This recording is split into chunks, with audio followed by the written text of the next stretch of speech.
What's so funny? No such thing exists. Yeah, that doesn't exist. It never existed. I'm glad we're getting this news. Do you want to tell it to me? I know sometimes people ask me if I'm going to be harsh towards the geeks and gamers and quartering and nerdrotic and their nonsense.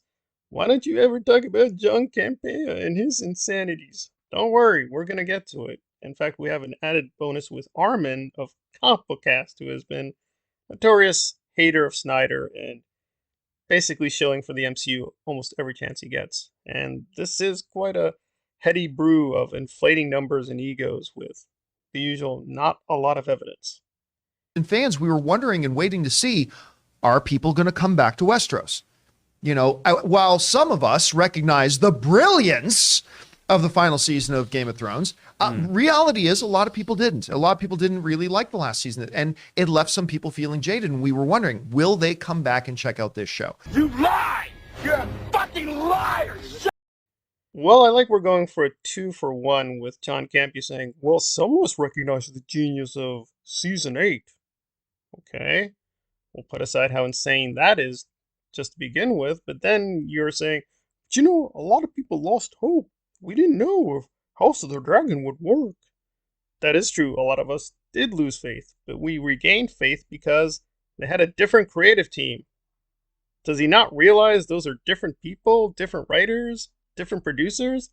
It's actually pretty new. Granted, we have Miguel Sapochnik, but it's pretty new people working on House of the Dragon. He also isn't telling his viewers that some of these numbers that Warner Brothers are pushing out, they may not be entirely trustworthy. Is out there and was reported before the merger, so this is important, this is moving ahead even further now. The plaintiff's filing argues that they were misled about the linear subscribers or the people who were signed up automatically because they already had HBO as a premium on their cable package. So we may be going with very skewed numbers to say House of the Dragon is a massive success. Now, I myself probably do think House of the Dragon did get a huge viewership, but are these numbers precise? Is it exactly as popular as John Campea is saying so? Well, once upon a time, he denied there was a Snyder Cut. That definitely turned out to be true. There is no Snyder Cut. There is no Zack Snyder Justice League. So I guess I should be apologizing. Now with Armin, it's a little bit more embarrassing because definitely with TV numbers, it's very hard now to pinpoint exactly who was watching what, when, and how. But box office is a little harder to hide. And over the weekend, Armin had doubts about Black Adam. And when it's all said and done, by Monday morning, it's looking like this film is going to make around 62 million, meaning that it's about 13 million below what was considered a low expectation, meaning that this thing has essentially bottomed out below anybody's worst case scenario. And magically, the doubts went away. But don't worry, Armin kept some consistency. It was reported that the box office take for Black Adam in its opening weekend was 62 million.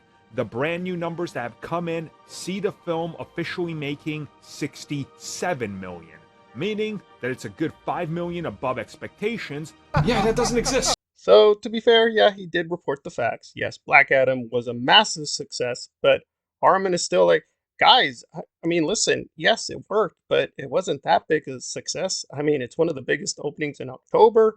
It's a new milestone for Dwayne "The Rock" Johnson. It's one of his highest openings, but still, I mean, should have been a lot bigger. It's a comic book film, and, you know, like the MCU, and, you know, this is not what the fans want. They want the fun, stupid garbage, and, you know, the Zack Snyder, and, you know, and the DCU, you know, and, you know, blah, blah, blah, blah, blah.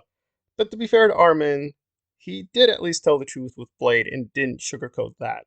To stop all production-related activities because it's on permanent hold. Writers need to be talked to because they're obviously not going to use the same script, and things have just fallen apart for Blade. Let's just be real about it. Gonna cry? This whole thing is just a giant mess. God damn it, Marvel. So there we go. So Armin is perhaps on the road to redemption. I don't think it's going to happen. Just with like John Campea, he's going to be gaslighting us forever and just skewing the numbers and revising history and radically forgetting or remembering things only when it's convenient. And there we are. And they do have large subscribers, so I guess I should join on board and just lie to the audience. And when I get caught, just magically assume things that never happened, or assume people who never existed do exist, or never existed even though they did exist.